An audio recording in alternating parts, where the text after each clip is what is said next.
Good morning बच्चों, कैसे हैं आप? ठीक है, ओके। आज हम व्याकरण वाटिका के पाठ 11 तरह तरह के शब्द अध्ययन करेंगे।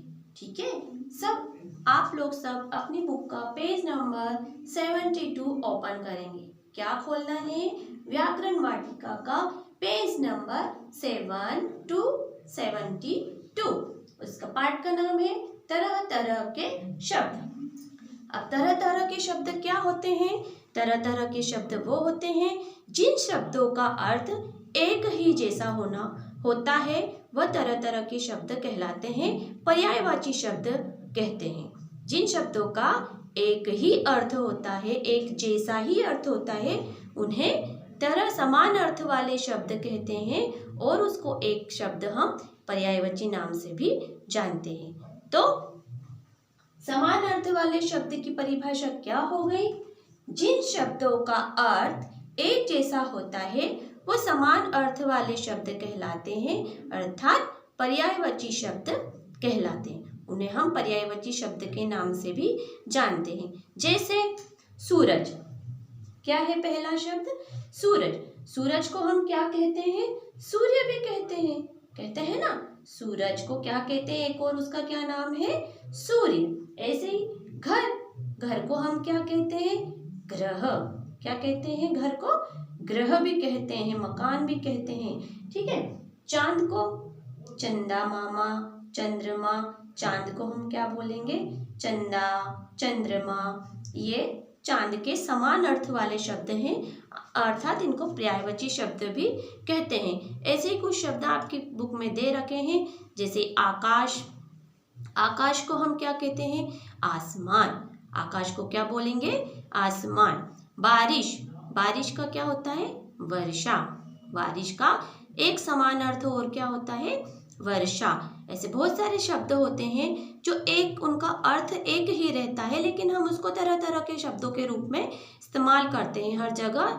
अगर बारिश है तो हम बारिश को बारिश बारिश बारिश बारिश नहीं लिखेंगे तो भी चलेगा, क्योंकि हमारे पास उसके बहुत सारे पर्यायवाची शब्द भी हैं। इसलिए बारिश को जहाँ समान अर्थ वाले शब्द हो जाते हैं उन्हें पर्यायवाची शब्द कहते हैं। कुछ शब्द और दे रखे हैं आपकी बुक में। बुक पेज नंबर 72 पे देखिए, उंगली रखिए जहाँ मैं पढ़ा रही हूँ, ध्यान से समझने की कोशिश कीजिए। ठीक है बच्चों, तो आपको बहुत अच्छे से सब कुछ समझ में आ जाएगा। माता। माता को क्या कहते हैं? हम घर में माँ को हमारी मम्मी कहते हैं। क्या कहते हैं? मम्मी। लेकिन उसका और भी नाम है, माँ, जननी, माता, है ना, अम्बा। ये सब क्या है? माँ के पर्यायवाची शब्द हैं। माँ जैसे माँ का जो अर्थ है, माँ का अर्थ होता है मम्मी, माता, तो उसी को जननी भी कहते हैं। उसका पर्यायवाची क्या है? माता और जननी। बंदर। बंदर को क्या कहते हैं? वानर, कपि। बंदर का पर्यायवाची क्या है? वानर, कपि। चिट्ठी। चिट्ठी को क्या कहेंगे? चिट्ठी का पर्यायवाची पत्र, खत, लेटर। ये सब चिट्ठी के पर्यायवाची शब्द हैं, क्योंकि इनका अर्थ एक ही है। इनका अर्थ क्या है? चिट्ठी। चिट्ठी का मतलब होता है किसी कागज पर कुछ लिखना और उसे भेजना कहीं पर, अपने दोस्त को, अपने मित्र को, कहीं पापा को कुछ लिख के देना है तो हम कागज पे कुछ लिख के दे देते हैं, तो वो चिट्ठी कहलाती है, वही पत्र कहलाता है। पर्वत। पर्वत का अर्थ होता है पहाड़, गिरी। पर्वत देखे ना, नरसिंहगढ़ में कितने सारे पर्वत हैं, जहाँ देखो वहाँ पर्वत ही पर्वत, पहाड़ी पहाड़ नजर आते हैं। हम कहते हैं ना नरसिंहगढ़ तो पहाड़ों से घिरा हुआ है पूरा। इसको मिनी कश्मीर भी कहते हैं, क्योंकि यहाँ ठंड भी बहुत लगती है। तो नरसिंहगढ़ में क्या है? बहुत सारे पहाड़ हैं, और पहाड़ को पर्वत भी कहा जाता है, गिरी भी कहा जाता है। आपने पार्वती माता का नाम सुना है ना, शंकर भगवान के घर पार्वती माता, तो वो उनको गिरिराज पुत्री भी कहते हैं, क्योंकि वो पर्वत राज की पुत्री है ना। उनकी किसकी बेटी है? वो पर्वतराज की पुत्री, इसलिए उन्हें गिरिराज भी कहा जाता है। फूल। फूल का अर्थ होता है सुमन, कुसुम। ये फूल का पर्यायवाची होता है। क्या है फूल का पर्यायवाची? कुसुम, पुष्प, सुमन, ये सब फूल के पर्यायवाची हैं। बाग। बाग का अर्थ होता है उपवन, बगीचा। क्या है बाग का अर्थ? उपवन, बगीचा। वन नहीं, वन तो जंगल हो जाता है। है ना, जहाँ बहुत सारे बड़े बड़े पेड़ लगे रहते हैं, वो वन होता है। लेकिन उपवन क्या होता है, बगीचा क्या होता है, जहाँ आसपास छोटे छोटे क्यारियाँ बनी होती है, उन क्यारियों में पौधे लगाए जाते हैं और बीच में खेलने की जगह, बैठने की जगह, गार्डन जिसे हम बोलते हैं, वो होता है बाग। वन अलग होता है, बाग अलग होता है। पुस्तक, पुस्तक को क्या बोलेंगे, किताब, पोथी, बुक जिसे इंग्लिश में कहा जाता है बुक, वो होती है हमारी किताब। जैसे अपनी मधुबन हिंदी की बुक है, उसको हम क्या बोलेंगे, वो हमारी पुस्तक है, वो हमारी बुक है। ठीक है, तो पुस्तक का अर्थ क्या हो गया, किताब, पोथी। पैर, पैर को हम क्या बोलते हैं, पाँव, है ना, पैर को क्या बोलते हैं, पाँव। पग, पग भी हम पैर को कह सकते हैं। हाथ, हाथ को क्या बोलेंगे, ये हमारा हाथ है, हाथ को क्या बोलेंगे, हस्त, कर। ठीक है, इसको बोलते हैं हाथ। नाव, नाव का क्या है, नैया और नौका। नाव का पर्यायवाची क्या है, नैया, नौका। ये समान अर्थ वाले शब्द आपके बुक में दिए हैं, इन्हें अच्छे से पढ़ना है और अच्छे से याद करना है। मैं एक बार और आपको समझा देती हूँ कि पर्यायवाची शब्द क्या होते हैं। जिन शब्दों का अर्थ एक जैसा ही होता है, क्या होता है, जिन शब्दों का अर्थ एक जैसा होता है वो पर्यायवाची या समान अर्थ वाले शब्द कहलाते हैं। ठीक है, उदाहरण में हमने बहुत सारे शब्द पढ़े हैं, माँ, बाग, पुस्तक, जननी, ये सब हमने पढ़े हैं। ये आपको अच्छे से पढ़ना है। अगर आपको एक बार समझ में आ जाता है तो बहुत अच्छा है, नहीं तो हम एक बार और रिवाइज कर लेंगे।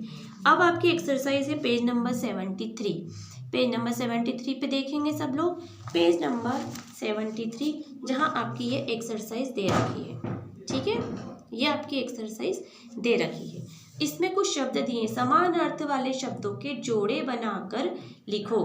क्या करना है, समान, बहुत सारे वर्ड दे रखे हैं ऊपर, उनके हमें जोड़े बनाना है और लिखना है। 1 मिनट में जरा डस्टर लेने गई थी।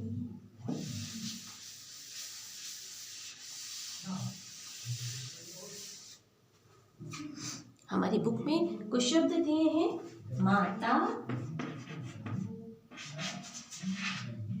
नाव, पग,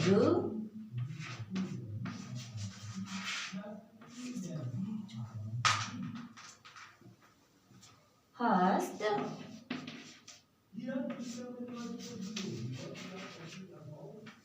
बंदर,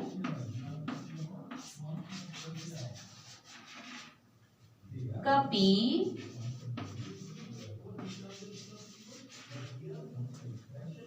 बरसात,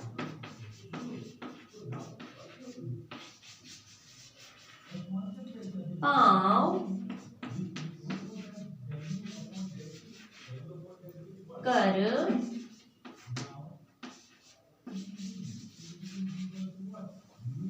नैया,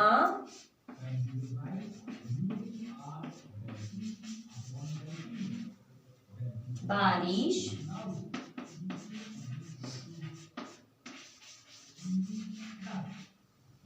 और लास्ट वर्ड है जननी। लास्ट शब्द क्या है, जननी। ठीक है, अब इसमें से हमें समान अर्थ वाले शब्दों को अलग अलग करना है। क्या करना है, समान अर्थ वाले शब्दों को अलग अलग कहना है। पहला शब्द है हमारे पास माता। क्या है पहला शब्द, माता। अब माता को और क्या बोलेंगे, ढूंढो। यहाँ नाव नहीं, पाँव नहीं, कर नहीं, कहाँ है माता का पर्यायवाची, जननी। क्या है माता का पर्यायवाची, जननी। तो माता और जननी ऐसे बुक में भरना है, माता और जननी। ठीक है, नेक्स्ट क्या है शब्द, ये हो गया हमारा, माता हो गया, जननी हो गया। दूसरा है नाव। दूसरा क्या है, नाव। अब नाव को क्या बोलते हैं, नाव को ढूंढो, ढूंढो ढूंढो ढूंढो ढूंढो, नैया। नाव को क्या बोलेंगे, नैया। नाव का एक और पर्यायवाची क्या है, नैया। तो नाव का पर्यायवाची क्या ढूंढा हमने, नैया। ये नाव हो गया, ये नैया हो गया। तीसरा शब्द है पग। क्या है तीसरा शब्द, पग। पग मीन्स क्या होता है, पग मीन्स बंदर होता है क्या, नहीं, कर होता है क्या? नहीं, पग मीन्स पाँव। पग का अर्थ क्या होता है? पाँव। पग का एक और पर्यायवाची क्या है? पाँव। तो ये पाँव हो गया। दूसरा शब्द है बरसात। अगला शब्द क्या है? बरसात। बरसात को ढूंढो। बरसात को क्या बोलते हैं? बारिश। बरसात का एक और पर्यायवाची क्या हो गया? बारिश। 1 मिनट। बरसात का एक शब्द और क्या है? बारिश। अगला है हस्त। हस्त को क्या बोलेंगे? हस्त को बोलेंगे कर। हस्त को क्या बोलेंगे? कर बोलेंगे। अब एक लास्ट वर्ड बचा है बंदर। तो बंदर का पर्यायवाची क्या हो गया? बंदर का पर्यायवाची क्या बच रहा है? कपि। बंदर का पर्यायवाची क्या है? कपि। ठीक है, ये ऐसे आपको इसमें लिखने हैं। मैं आपको पीडीएफ भी सेंड कर दूंगी। ठीक है, ये हो जाएगा आपका पहला वाला एक्सरसाइज। अब इसके नीचे है, इनमें से दो दो नाम लिखो। क्या करना है? इनके दो दो नाम लिखना है। पहला है चिट्ठी। चिट्ठी का क्या लिखा है? पत्र। सुमन। सुमन को क्या बोलेंगे? पुष्प और फूल। पुस्तक। पुस्तक को क्या बोलेंगे? पोथी और किताब। बाग को क्या बोलेंगे? बगीचा, उपवन। ये आपको ऐसे करना है। अगला वीडियो आपको पेज नंबर 74 का कल सेंड करेंगे। ठीक है, ओके, बाय, टेक केयर। और घर से जब भी निकलो तो मास्क लगा कर निकलना। मास्क मुंह पे होना जरूरी है। ज़्यादा घर से बाहर नहीं निकलना है। ओके बच्चों, थैंक यू।